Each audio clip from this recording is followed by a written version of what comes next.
Сәлем достар, каналыма қош келдіңіздер. Бүгін сіздермен осындай алмадан жасалатын пирог әзірлейміз. Бізге керекті заттарымыз: алма, сары май, разрыхлитель, ұн, қант, манка және сүт. Манная крупаны ыдысқа құйып өлшеп аламыз. Барлық заттарды үлкенірек ыдысқа салып араластырамыз. Қопсытқышты да қосасыздар. Сосын 4 бөлікке өлшеп салу керек.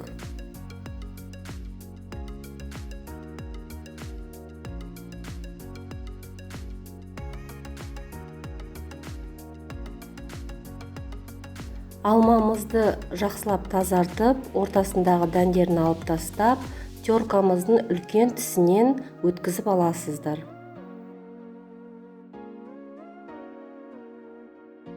Ұнтақ массамызды 4 бөлікке бөлеміз, яғни 4 стаканға өлшеп алынады, ал алма 3 бөлікке бөлінеді.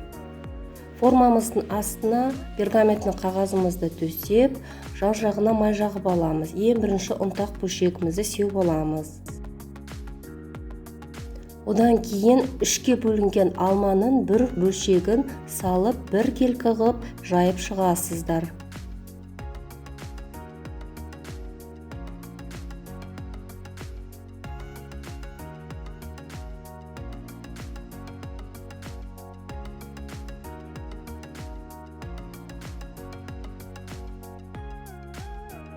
Келесі қайтадан ұнтақ массамызды сеуіп шығамыз.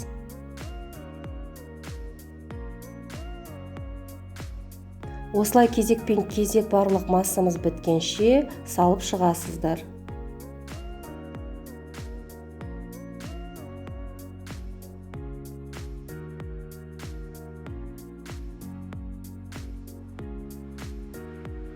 Ең соңында 1 стакан сүтімізге аз ғана сары майымызды қосып, ысытып аламыз да бетіне біртіндеп бір келкі ғып құйып шығамыз.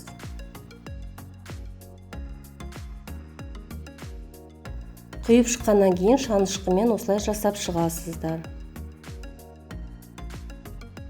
Пирогымыз 180 градуста 35-40 минутта пісіп шығады. Астарыңыз дәмді болсын.